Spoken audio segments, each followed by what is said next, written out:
MBK news కు స్వాగతం. వార్తలు చదువుతున్నది రామకృష్ణ. కడియం శ్రీహరి దళిత నేతలను ఎదగకుండా వాళ్ల మీద చాడీలు చెప్పి ఎంతో మంది దళిత నేతలను ఎదగనివ్వకుండా చేశాడని వినయ్ భాస్కర్ ఆరోపించారు. కడియం శ్రీహరి చంద్రబాబు నాయుడును మోసం చేసిన కూడా తెలంగాణ కోసం, బీఆర్ఎస్ పార్టీ కోసం నిస్వార్థంగా పనిచేస్తానంటే నీచుడని తెలిసిన ఇంటికి వెళ్లి పార్టీలోకి ఆహ్వానించామని వినయ్ భాస్కర్ తీవ్ర స్థాయిలో విరుచుకుపడ్డారు. టీడీపీలో పనిచేసినప్పుడు చంద్రబాబు గారిని బ్లాక్మెయిల్ చేసి ఎన్నో పదవులు తీసుకున్నాం. ఆ పార్టీలో పనిచేస్తున్నటువంటి కార్యకర్తలను, నాయకులను ప్రత్యేకించి నీ సామాజిక వర్గం, దళిత వర్గాల నాయకులను ఎదగకుండా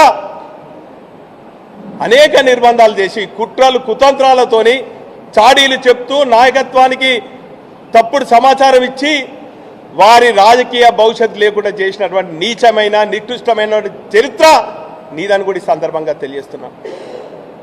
అయినా 2013లో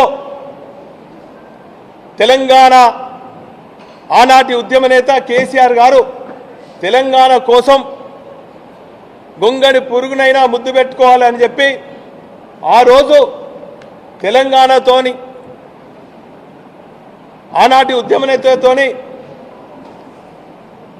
నువ్వు సంప్రదింపులు జరిపి పార్టీలోకి వస్తాను, తెలంగాణ వాదానికి కట్టుబడి ఉంటాను, టీఆర్ఎస్ పార్టీ కట్టుబడి ఉంటాను, మీ నాయకత్వాన్ని బలపరుస్తూ పార్టీ పటిష్టత కోసం పనిచేస్తా అని చెప్పి ఆ రోజు నువ్వు చెప్తే, కేసీఆర్ గారు ఆదేశిస్తే నేను ఒక గులాబీ సైనికునిగా గతాన్ని మర్చిపోయి, నీ నీచమైన చరిత్రను మర్చిపోయి, నీ నికృష్టమైనటువంటి చరిత్రను మర్చిపోయి, నీ అహంకార చర్యలను కూడా మర్చిపోయి నిస్వార్థంగా నీ ఇంటికి వచ్చి పార్టీలోకి ఆహ్వానించడం జరిగింది.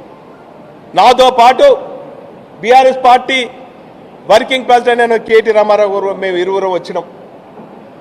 పెద్ది సుదర్శన్ రెడ్డి గారు వచ్చిండ్రు జిల్లా అధ్యక్షునిగా.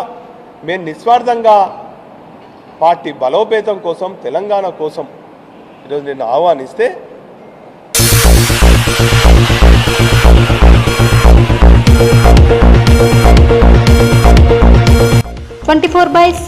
చూస్తూనే ఉండండి ఎంబీకే న్యూస్. ఈ వార్తలు ఇంతటితో సమాప్తం. తిరిగి మళ్ళీ మరో న్యూస్లో కలుసుకుందాం.